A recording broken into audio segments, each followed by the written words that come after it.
Welcome to the third 2020 Building Peaceful Bridges virtual luncheon.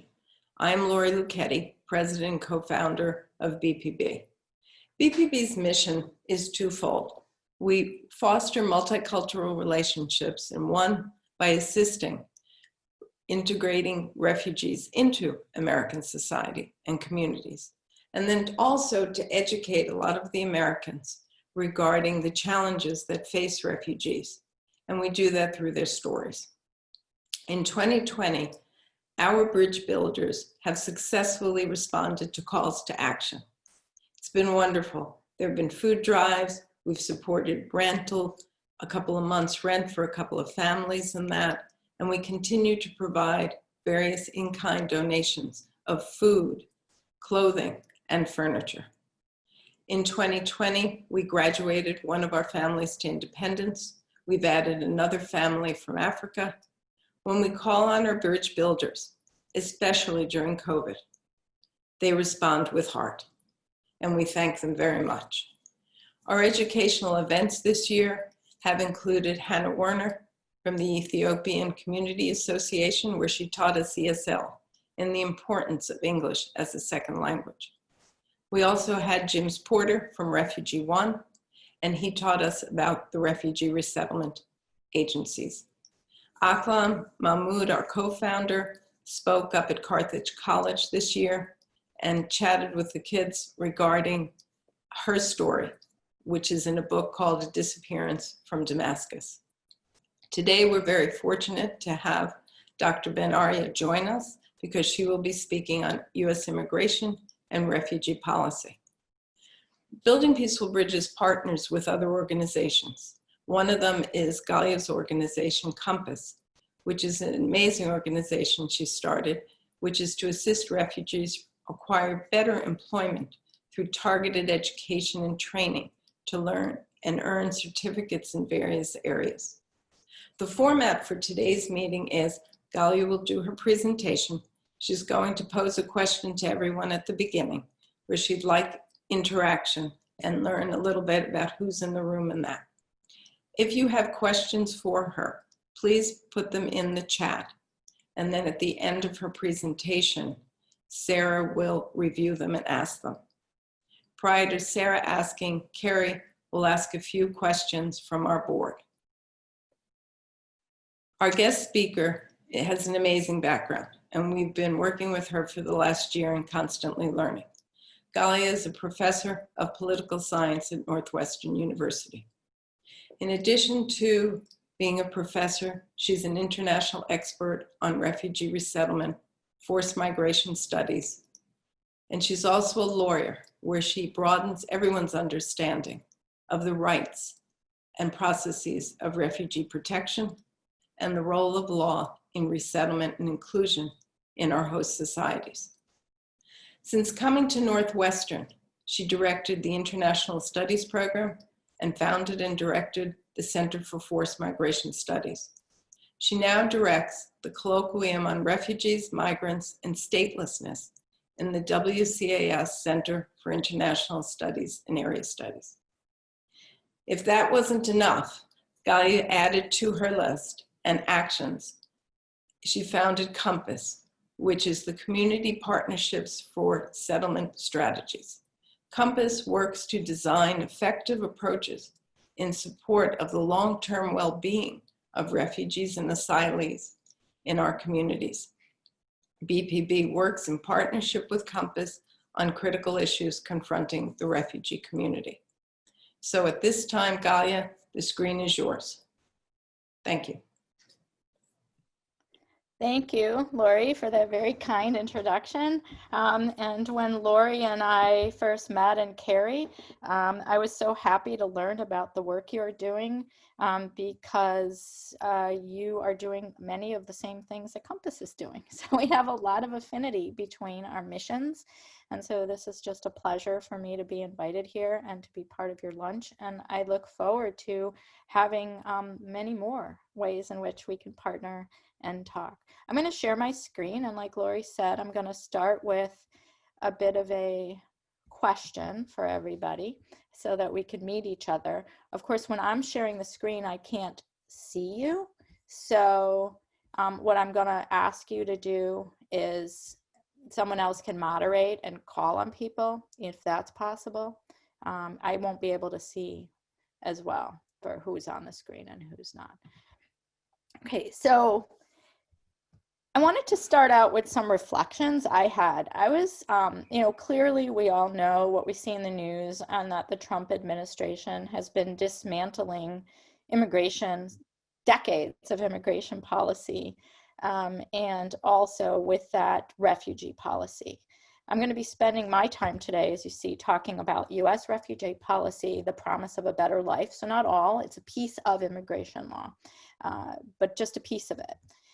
So focusing on refugee policy, within all the different things that have been going on, I think it's hard for people who haven't been studying this for as long as I have, which is over 20 years, to know really what is supposed to happen, what's changed, what should we care about, what should we say, oh, this is, how the law is designed, what is outside of the law, what is constitutional, what isn't.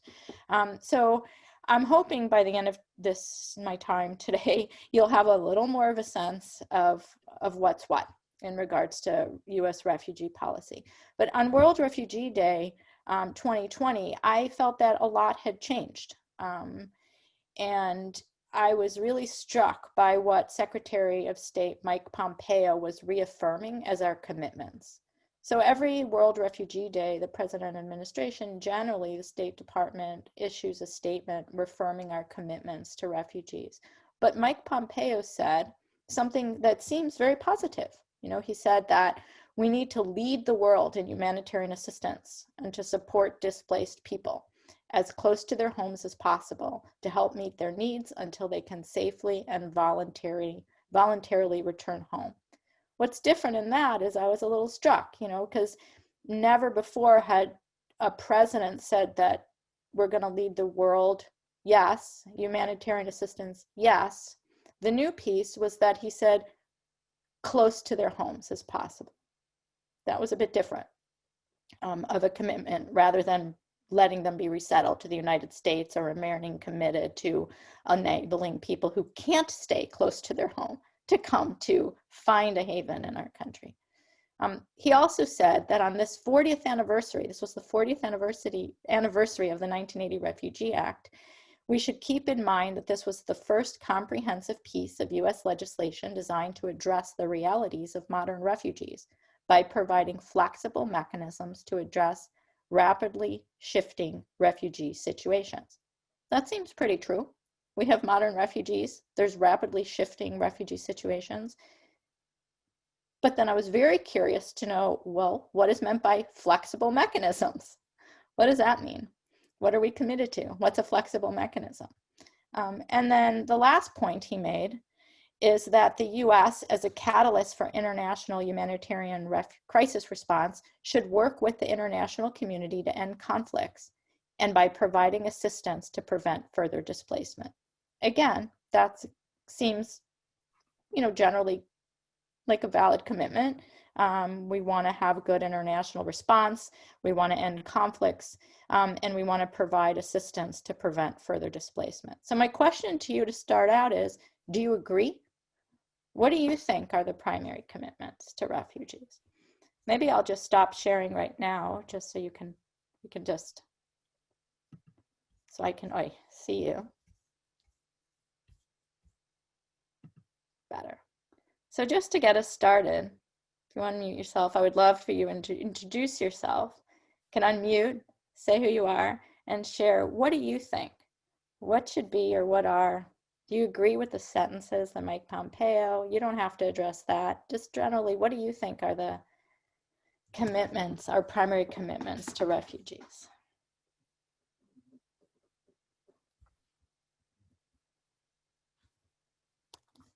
Sarah, you want to kick us off?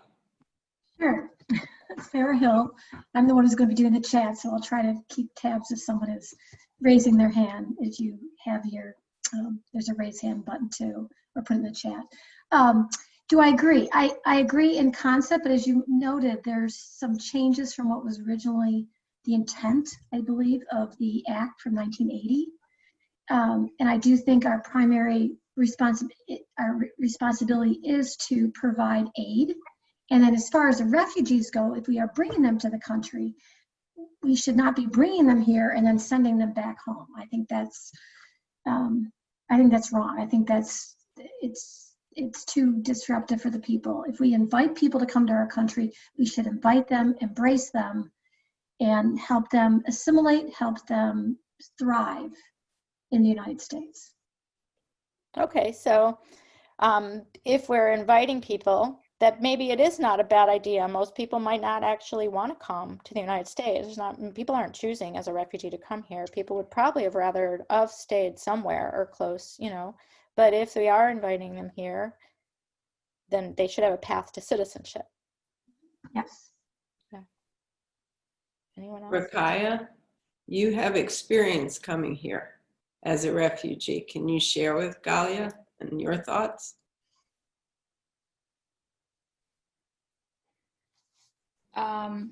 Sure. My name is Rakaya Mohammed. I am Ahlam's daughter, the co-founder with Lori, so that's how I'm involved with the organization. My experience as a refugee, I actually spoke about this at one point. I feel like some countries have an obligation to accept refugees because of the actions they have committed in some countries that are producing these refugees. And so, like you said, you know, we really don't want to be leaving our homes, our families, our culture, and have to start all over again. It's not easy. It's very tough, you know, but most people do this literally to survive. So I definitely think refugees should be accepted. And like Sarah said, there should be a path to citizenship, because otherwise there are a lot of like barriers that people face, and they also don't get their voice heard. And there's also kind of like a gap that's not making them part of American society. They're always going to be a permanent residence. They're not Americans. So that's just my thought. Thanks, Rakaya. Thank you. Other thoughts? What aside? So we have like path to citizenship. What else? Gabriella?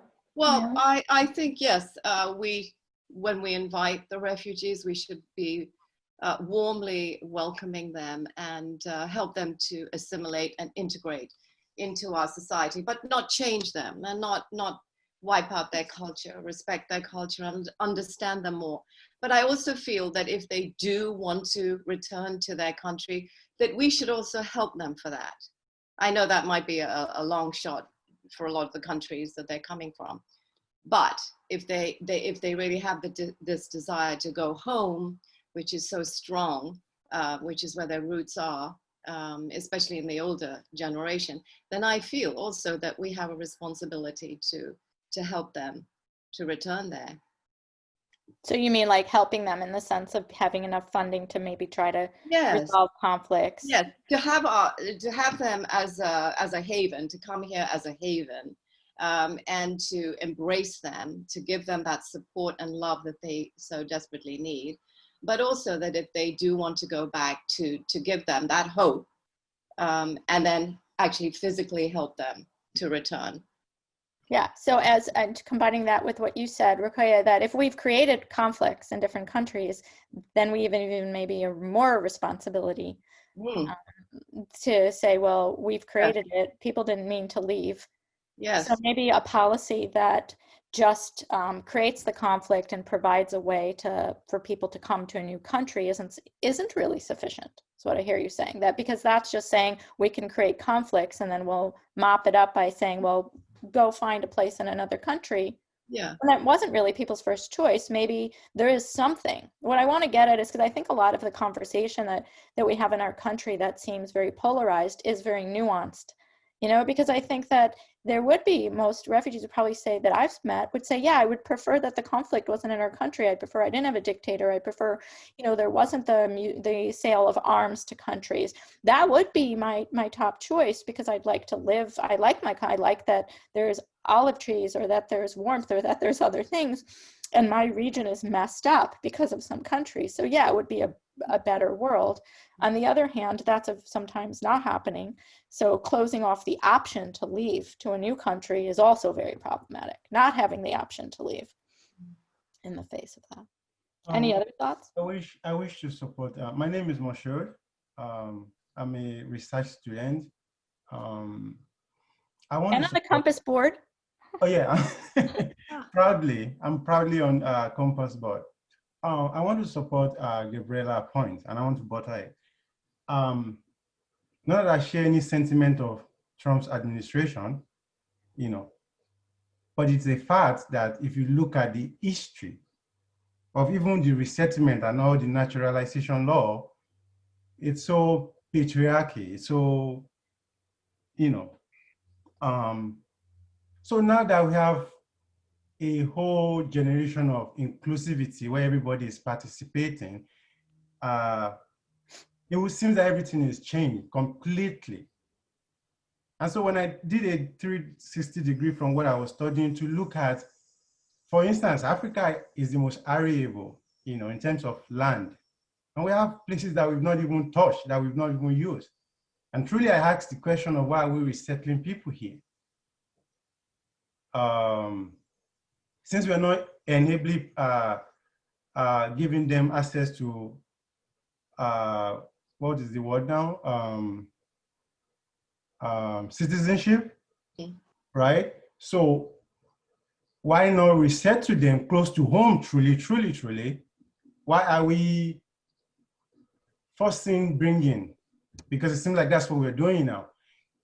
As a matter of fact, if we compare the population that's actually resettled here against what refugee population in the world, is sickening to even hear that the little we resettle here, we're having this drama. And then there's so much concentration on what are we doing, what are we not doing? Whereas we can do better if we put our heads together and start looking for how to resettle abroad. Yeah. Close to home, whatever they call it now, whatever they want to change the language to. Yeah. Yep. Okay, so those are great starting points. I'm going to share my screen again and get back to the presentation.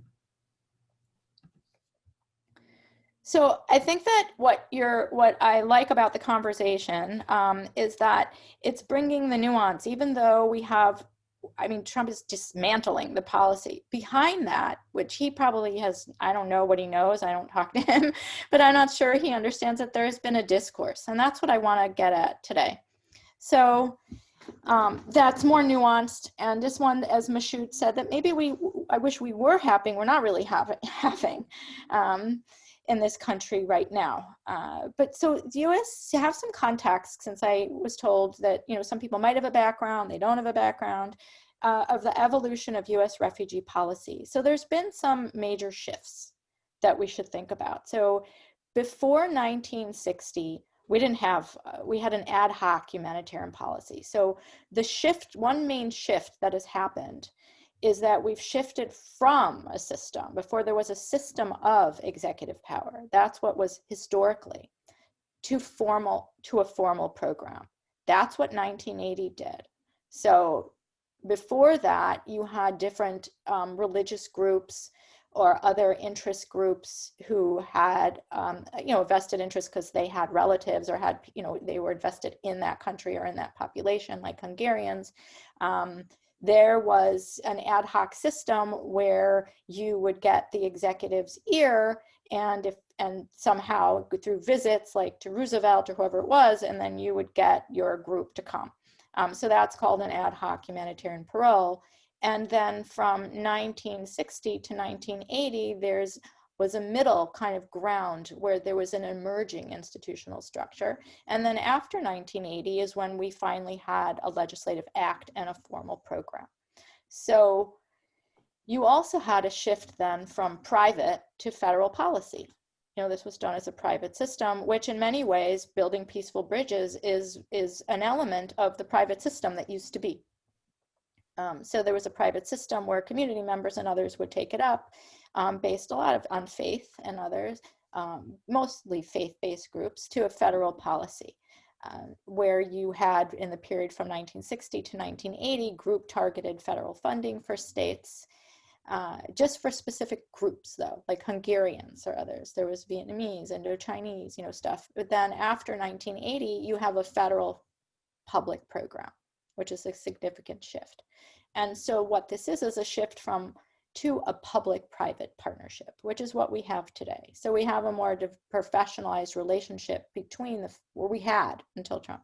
He's dismantling this, a relationship between the federal government, state governments, and then local nonprofit organizations. I see Helen here, like Refugee One, who's our amazing refugee agency in the Chicago area, local nonprofit organizations, and they're the ones who implement the policy. And what we see, the main change that occurred before 1960 with the ad hoc program to what the 1980 Act did was increase diversity of the program. So before it was, if you had some political power, your group could come, and if you didn't, you couldn't come. So that's the major shift. So in 1980, you see there President Carter signing the act into law. It was the 1980 Refugee Act, and it achieved 6 main objectives.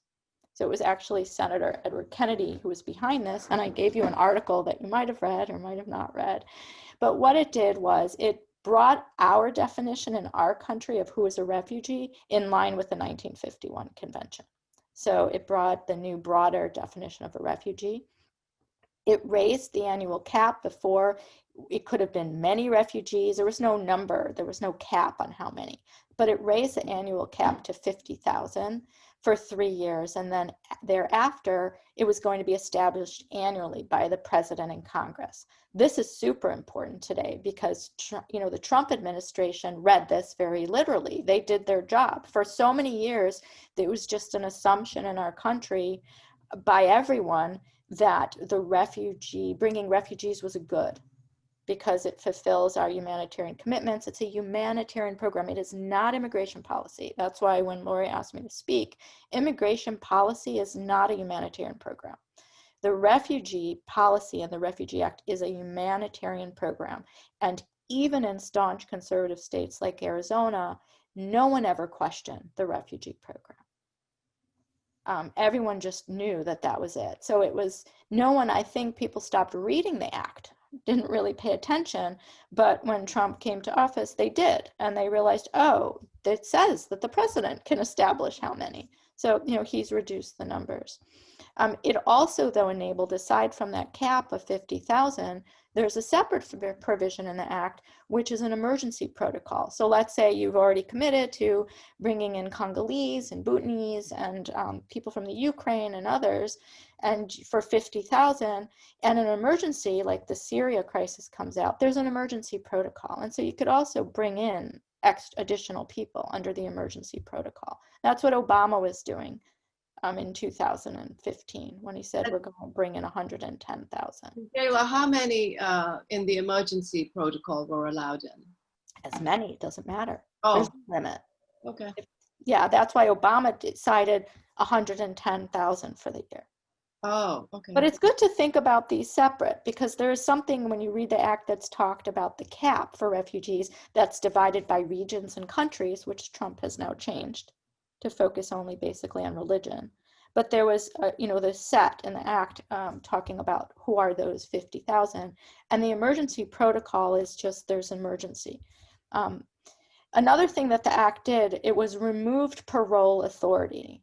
What that parole authority meant, before there was no cap, there was no act, and it was just the president deciding the whole bucket, whoever the president wanted. It removed that to say, instead, we want this to be more systematic so that we get different regions of the world included and make sure that there's no racial preferences or religious preferences, that whoever's in need of refugee status and fits the definition with a cap, an annual cap for 3 years, and it could go above, could come as a refugee. A parole authority kind of remains in the sense of the emergency protocol, but emergency is defined in the act. So it tried to remove power away from a president, which is really different today because Trump's trying to regain power over it.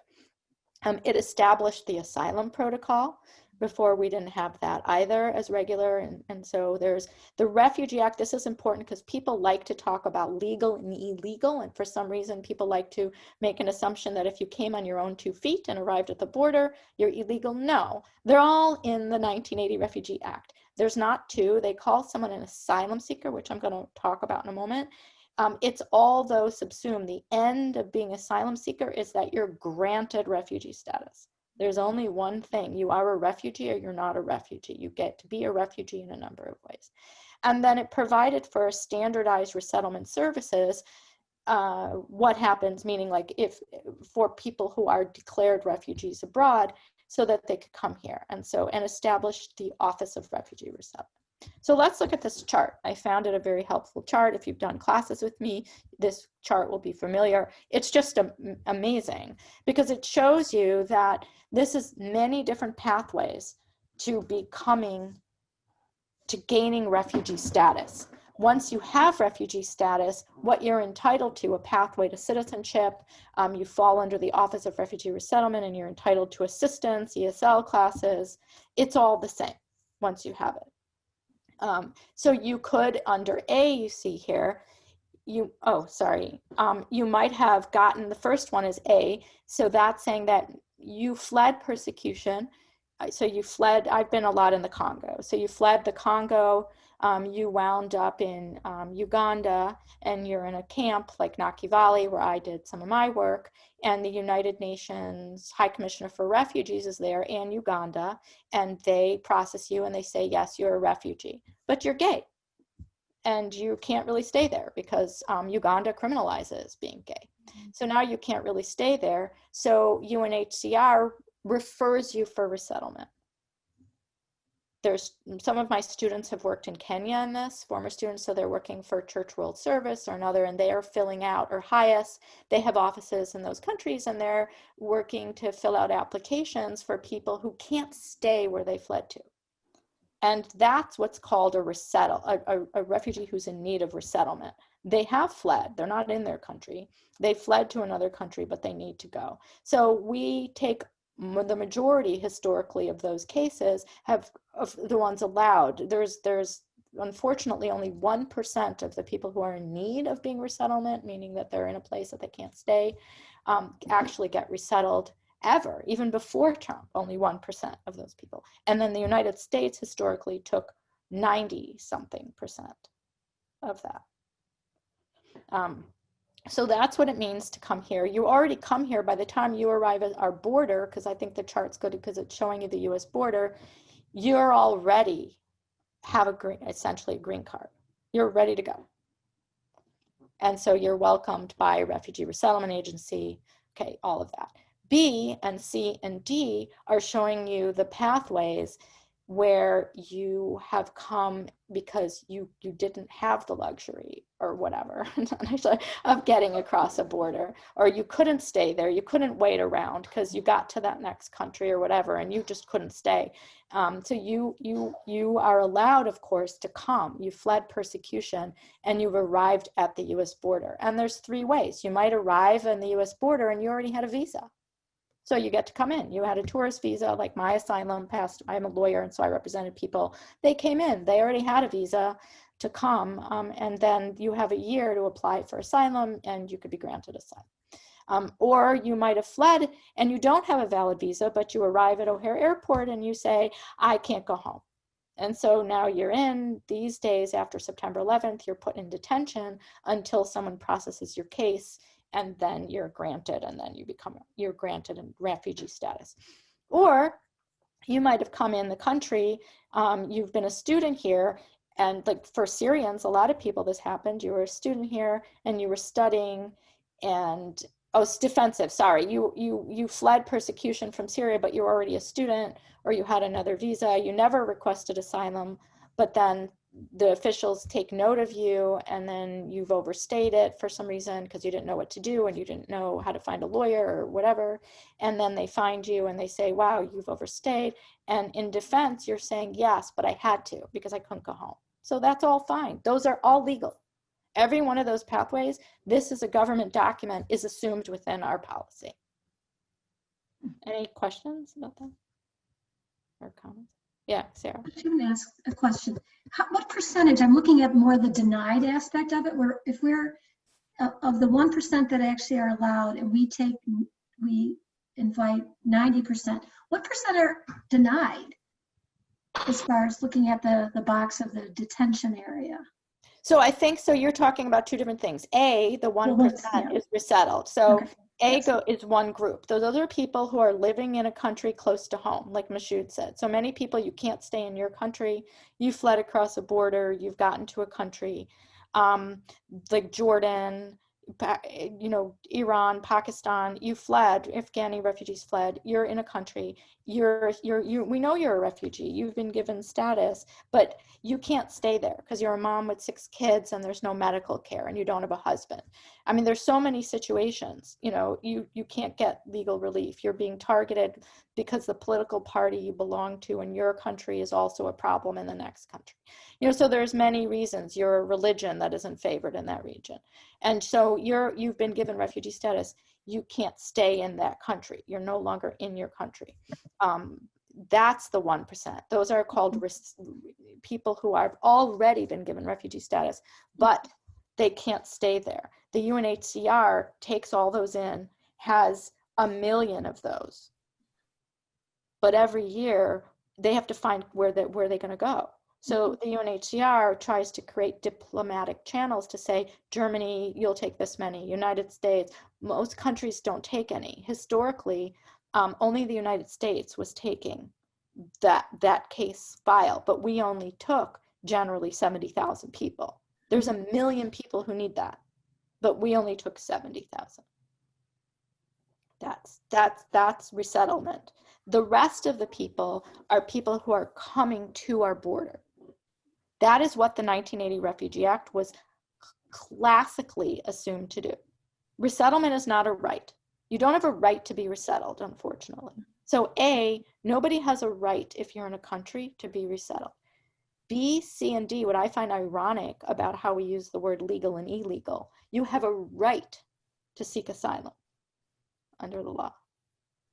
Because that's what happened to Jews in the Holocaust. They arrived at the border and weren't let in. You have a right to arrive at a border with no documents. That's actually the only right anyone needed because it was horrible. You couldn't get anywhere. Yeah. Does that make sense? Or? This is like a diagram that just shows you what it looks like. So you're in your home country and you're displaced. You might be internally displaced. It's called an internally displaced person. This is some terminology. So this will help you. So if you're still in your home country and you had to leave your home, but you haven't crossed a border, you're called an internally displaced person. So people after Hurricane Katrina were internally displaced in our country. We have a sizable internally displaced population in the United States that we don't really think about, people who had to flee their homes and can't go back. If you cross a border and you arrive in a host country and you're recognized as a refugee, you're a refugee. You're a recognized refugee. I'm not a recognized asylee, but then if you, and you're granted, you're an asylee as you're trying to get to that country, you fled and you're, claim asylum, the first country you arrive at grants you it, you're now a refugee. And then you could be a resettled refugee. It means you went to another country. Okay.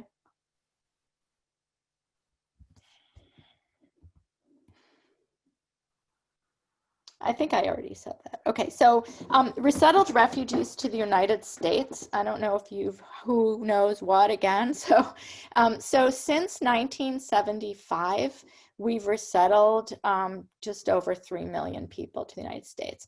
I think it's really interesting if you divide 1975 across all the states, it's not a lot. Like, resettlement accounts for very little entrance. So since 1975, 123,644 people have been resettled in Illinois.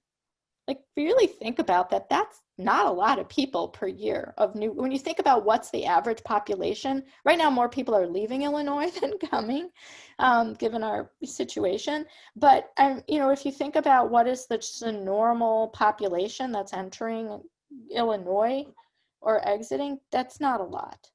And this is, the different states. We're one of the top states, but we're not the top.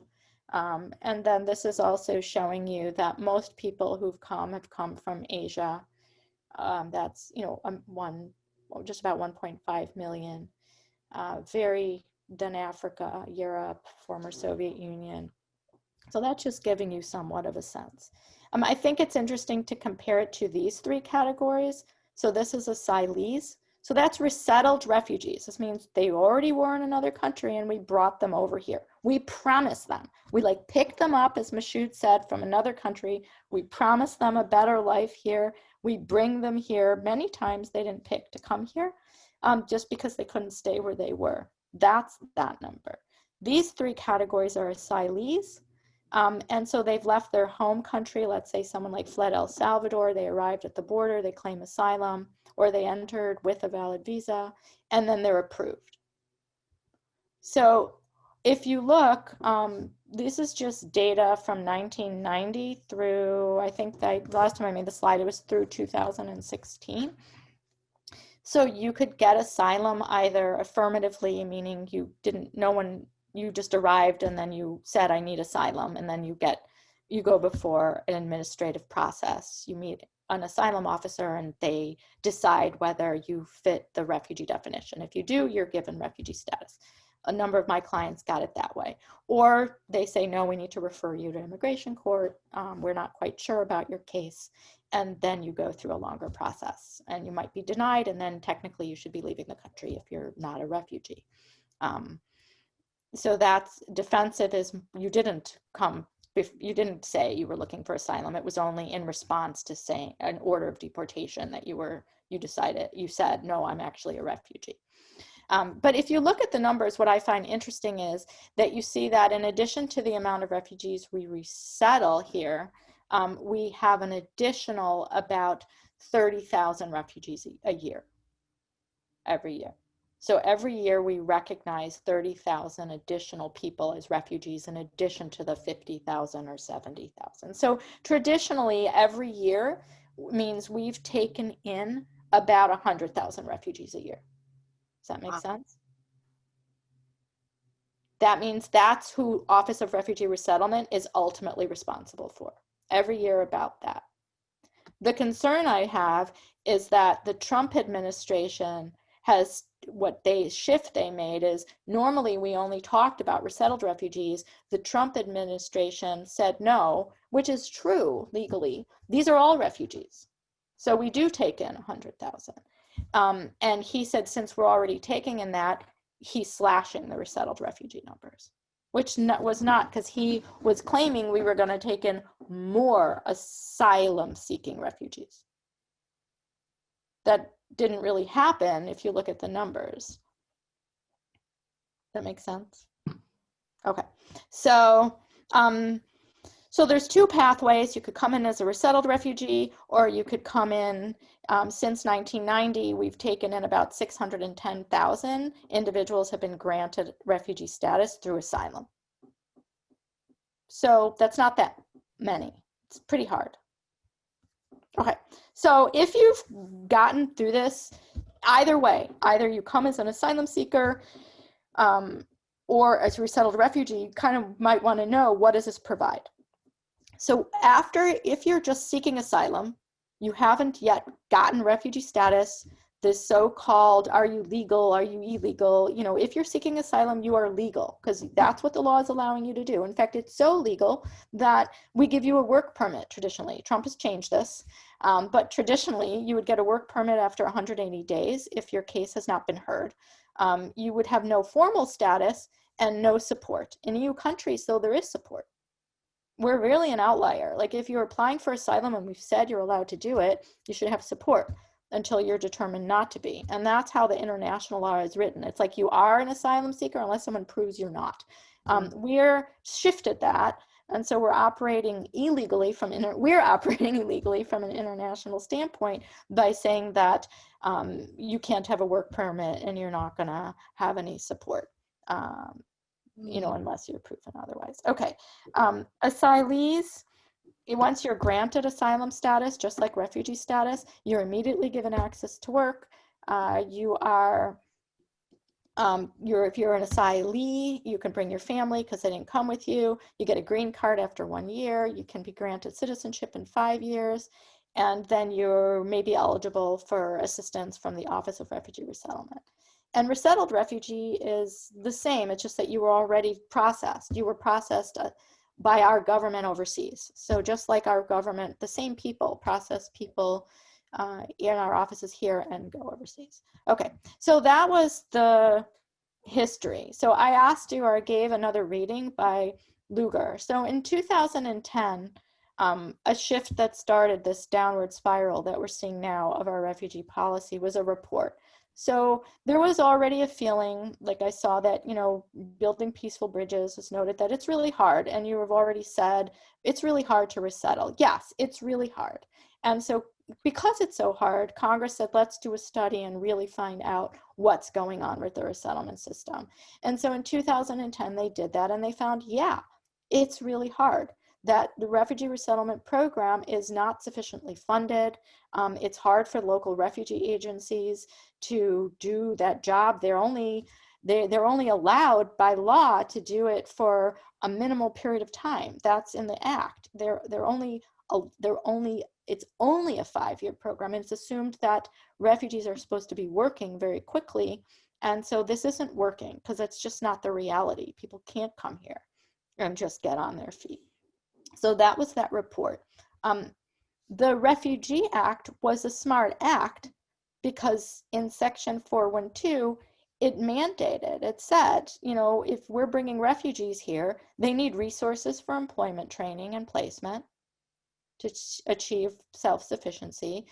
They should have an opportunity to acquire English. These were all distinct and become effectively resettled. They should be given cash assistance. And we should ensure that women have the same opportunities and that we should consult state and local governments. The problem is that over time, that shifted and everything, not because of the act. So this is the act that was passed by Congress in 1980, but an act leads to further legislation. And the legislation that put the act into practice shifted it. And it shifted language acquisition and self-sufficiency under a concept of workfare. So everything became subsumed under get a job. You have to take the first job. I had my students study this, and you see how it warped what was in the act as learning English for English's sake, being able to, you know, be self-sufficient and getting trained, to policing refugees that they have to take the first job given them, and if they don't, their cash assistance is cut. And that English also, once they get a job, basically it doesn't, if it took over their ability to learn English, it didn't matter. So now they can't really get the English skills because they have to take the first job. It's sad and scary, but that's what happened, and that's why building peaceful bridges, or Compass, had to be born. It didn't necessarily have to be, and so we have to be thinking about that. We have seen that in conjunction with that Lugar report that federal funding for the program declined, which I don't have time. But I thought it was interesting to look at some of the different changes that people are facing, which also we don't have time. And I think you know this, that we saw the big controversy happened after the 2015 Paris bombings, when this was already brewing from 2010, but you had all these different governors withdrawing from the refugee program. So this preceded Trump's election. That's when Compass was born. So I thought I was founding a refugee resettlement research program. The Paris bombings hit, everything shifted. And then I decided to found Compass. And I just want to spend the last minute that I'm going to talking a bit about Compass. So Compass was designed with all the different agencies and Evanston community members in mind. We brought everyone together to think about what are barriers and opportunities of what we could do to fulfill the promise of humanitarian protection. And we already went over this, so I don't need to do that. and I think it's a cool slide, so I want to show it to you quickly. But the problem is that, as we all know, and you know at Building Peaceful Bridges, that we fall short, right? We fall short on our promise of an independent life because refugees don't choose the country they're coming to. They don't pick their locality. So someone didn't say, they didn't even know what Evanston was. They have no idea, right? They didn't realize they had to pay for their flights when they were coming, so they have a loan. Oh. When they arrive. So they don't know that. No one I've ever spoken to understood that. They thought that they were coming here, but they have to pay back the cost of their flight. So for some family, they're coming here with a debt of $3,000 to $4,000 that they have to repay. It's kind of a clever idea because the concept was IOM holds that loan. And well, actually it's World Relief is the agency responsible for the paying back of the loans. But they thought they would build credit, but a refugee doesn't even understand what credit is, and they're not, it's just like a very confusing system for them. They don't pick their housing. The Refugee One World Relief in Chicago have to determine their housing before they arrive, which makes it hard for Refugee One World Relief and for the refugees who are arriving. Job placement has to be determined by the local refugee agency, who are mandated by the law to place them in even minimum wage jobs, the first job that they could get them in order to be in compliance with the act and remain funded. And they have to then, of course, enroll them in benefits. So that's the situation, which makes it very messed up. And this became more complicated in 2016 because Obama brought, we resettled a lot of people, so they were being put in new neighborhoods. And we thought that that was going to be a great thing. When I founded Compass, we thought that we were going to be able to do a lot of good work, but then, now, of course, everything's been scaled down. I think we have a good way if we want to keep, I don't have time to talk about this, but the idea was just that if we want to resettle a large volume of people, you have to move them through the system quickly. We might look to Germany and think it's great, but they generally haven't brought in a lot of people because they want to, I know some of you used assimilate. We generally don't think about assimilating people. We depend on economic adaptation. Germany depends on cultural adaptation. I don't have time. We can go back if anyone had a question about that. And when you talked about bridging, building social bridges, I think what you're talking a lot about, maybe you didn't read it, is Agar and Strang's conceptual framework about how people integrate, meaning that they create social bonds. You need to have employment, housing, education, and health, but you also need to have social links, social bonds, social bridges. And then there's facilitators like learning a culture, safety and stability, and then the foundation ultimately is rights. It's just a cool framework I'm happy to share. In Illinois in 2016, we resettled a lot of families. But for Compass, what was interesting is that we resettled 42,566 adults ages 18 to 54 years old within a productive age bracket. I know I'm going through this very quickly, but their average wage was $10.64. So we're resettling, in Illinois, of that total, in America, we resettled that many. In Illinois, there were 3,000 individuals. That's around 1,706 adults who have marketable skills, who are trying to raise families, who have 3 to 4 or more kids, and they're only making $10.64. This is a problem. There was a study called Shifting Survival Strategies, and talking about how people who are ages 18 to 45, they have much worse outcomes. So that's the population that Compass decided to focus on, because we believe that they will drag down their children. So their children have opportunities, could be getting straight A's in school, but they're not going to be able to take up those opportunities because they will have to support their parents.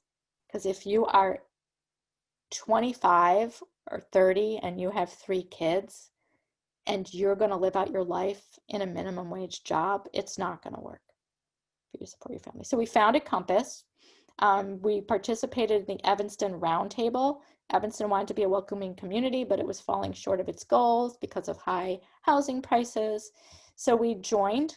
This is just a quick, you don't need to really look at this. It's just a backdrop to show that they had a working group. We took part in it, tried to help them understand.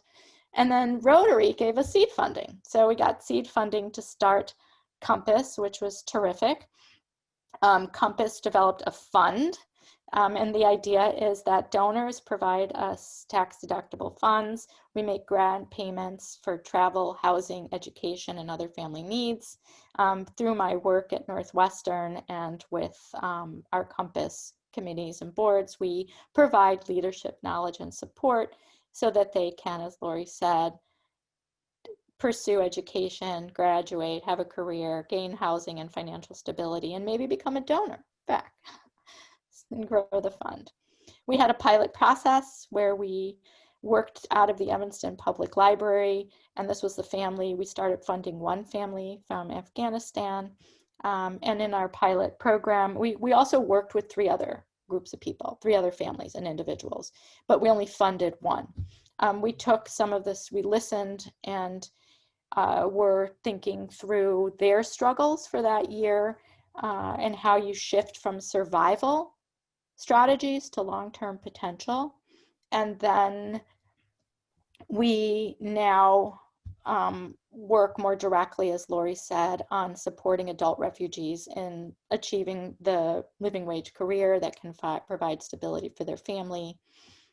We generally focus on adults who never had a chance to complete a high school or college education because when they were displaced when they were young, they just missed that opportunity.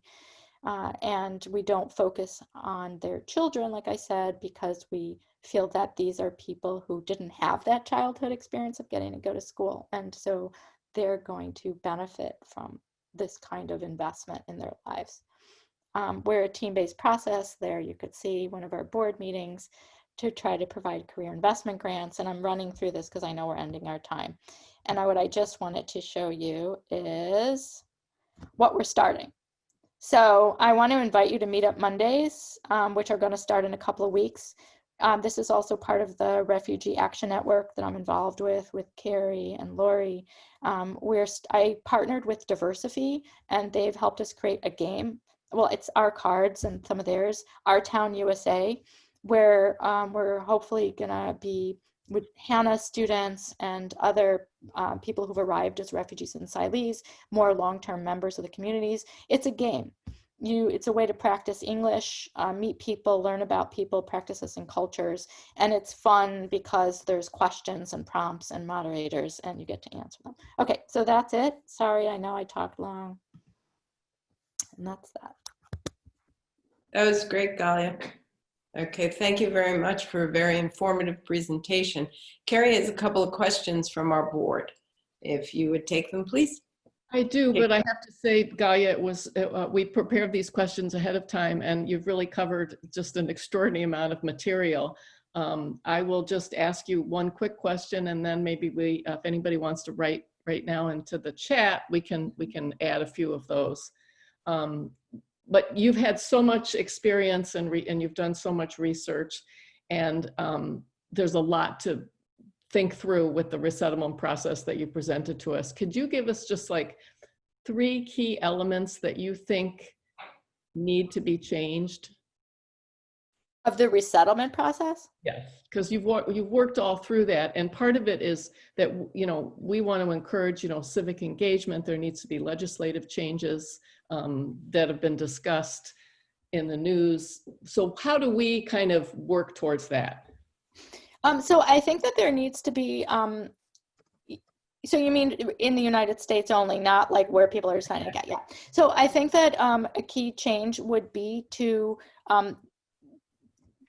talk, I know why it wasn't done, but I think there does need to be much more community work beforehand. I think communities should better, I think it would go a lot better if communities did understand and want them.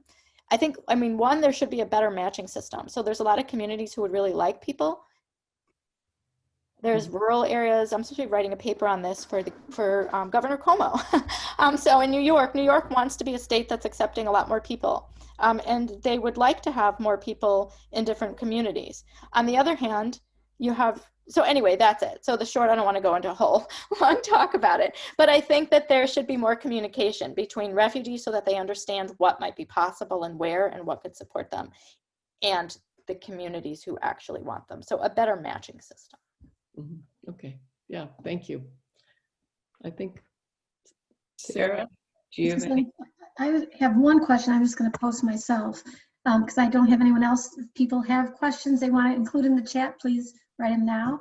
But I do have a question. Given the limited funding, would it be better for the U.S. to resettle fewer refugees and give them more support? Or like it's just such a challenge given that to me they're dropping the ball after they bring people here. We bring people here, and then we need other groups to really pick up the slack because there's not the support that's needed. That was identified back 20 years ago. I don't think so. I think that the funding is just being misused. I think we could resettle a lot more people. I think that we're not putting the money in the right way. So I think that, like for example, Utah has a refugee training center. So I think that you still have a refugee agency who's bringing people, but I think that there's no way that the people we're working with, they can't access a lot of the social welfare or the programs to get people with barriers to employment in them. So instead it should be funding a training center. So the first year you are enrolled in a training center, you pick a skill, you pick something, you follow a career path so that you're not, or maybe you're here for a year. I mean, I actually have ideas about how to re-envision it. You start with a refugee agency, you're here for a year, and it has to be more than a one-year program. In the second year, you go, you're assuming you're going to work now on finding your career. When somebody comes to a new place, no one can do anything. Like literally, it's just too short a program. So I just think the money is being misthought out. I think that there could be just as many people we're bringing in. It just has to be restructured to recognize that when you arrive in a new country, you're not going to hit the ground running and have a career. And if you focus on certain targeted populations, so like the adults, come in, get your feet wet, focus on certain things, certain milestones. Year 2, this is what you're doing. Thank you. Anyone else? I do have one more question. Sorry. Good, Sarah. It's how do we advocate for change within the government? What can we do to implement what you're just suggesting? How can we, among our legislative groups? Well, my idea, and that's why I'm excited to partner with you, is I think if we have examples of how this strategy works better. Mm-hmm. So why did the person who managed to gain independence get it? My goal for Compass was to have examples to say when you invested in somebody's skills training, this person was able to achieve a living wage in this amount of time. Right now it takes, if you were to go through your normal pathway of coming here, my colleague Faith Nibbs and I had worked this out. So if you come in, it's assumed, the assumption is you're gonna come in, learn English. It's a very plotty system. Learn English first, start with a minimum wage job. And then after you've done that, you might go back to school, go to a community college, get a degree and move on. That's gonna take 10 years. Nobody has 10 years. So the goal is to show legislatures how you can shorten that time. We have another question. Do you encourage the refugees to reach out to other refugees to help them? That was my question, Gayla. Gabriella? Yes and no. So the first thing I did, I showed you a quick picture of the Afghani refugees, and they said, you may never use our picture. Oh. Will they? I think that there's a lot of intergroup dynamics. People are socializing with who they want to, not socializing. So Are people going to reach out to each other? When I worked with my Sri Lankan families, they specifically would never have done that because it was just like just like in anyone's, you want to beat the Joneses, so you don't want to show that you got, sometimes you also don't want to flaunt if you got something, but if you manage to find something, you don't want to necessarily tell the other people. It depends on the group. I mean, I think you can ask someone, do you want to? But not everyone wants to. A lot of people don't just want to get on with their lives and they don't even want to be a refugee. So I think it's a really individual thing. Okay. You mean like a mentor to mentor? Yeah. Yeah, I don't know that everyone wants to do that. I know when I moved to Highland Park, I was very involved with the dual language, and we have a large Hispanic group, and that was always the question, is people leave and don't come back. How do you get people to come back and say, look, I made it, I did this, I did that, I used to be undocumented and I'm not. It just doesn't work that way always. Okay. Interesting. Very interesting. Yeah, I wouldn't have thought that. Okay. Yeah, I have a caregiver that takes care of my mom who's Hispanic. And when I asked her to come as a refugee, she's like, no, no, no. Like it took almost an insult. Like I came on my own and I did it on my own.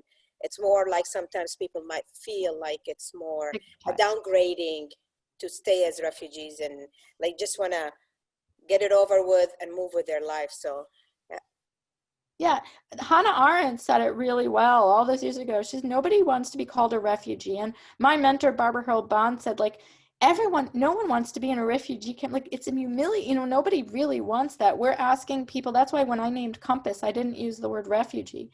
I mean, nobody wants to be labeled. Like, I get it for who's the audience when you say that.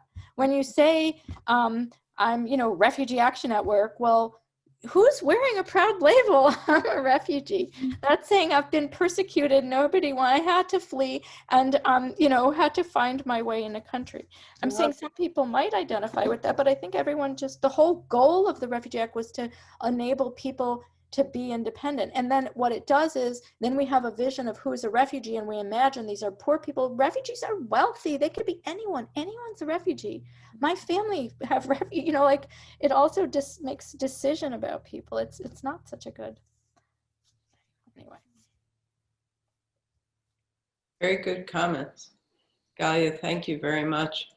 Thank you. Okay, it was an excellent presentation. Thank you guys.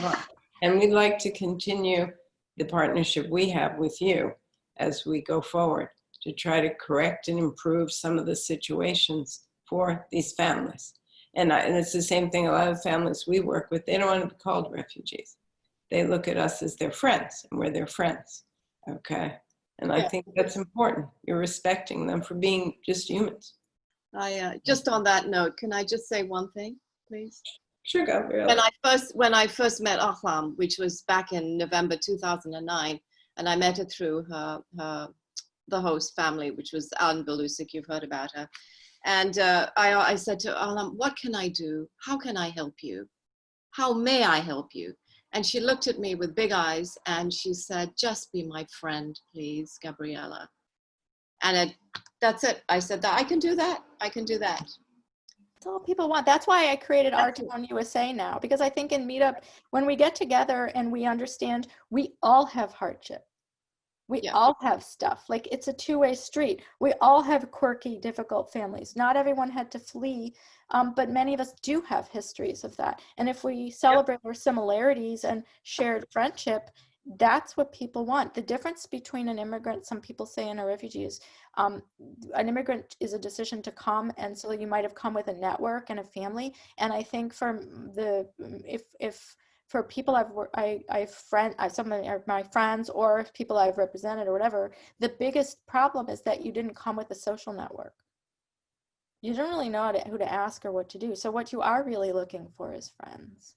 You're looking to set up your life in another country, and you didn't come with a predefined network because somebody told you to come to this country. So now you're in this country and you don't have a set group of friends. So I think it is about friendship. Very true. We hear it all the time from people. So. Well, and I love the idea of meeting Mondays, so we'll try to attend this and spread the word among our members, because I think it's a wonderful opportunity to do that, exactly that, make new friends. And so I think that the most important thing you said for what we're all doing is having people who spreading education and this idea by making friends with people across political divides, with legislatures. That's what it is. Very true. Okay. Well, thank you. Thank you all for attending. And everyone, if you want to volunteer, do more, please go to the Building Peaceful Bridges website, sign up, volunteer, and have a good afternoon. And stay healthy and safe. Thank you.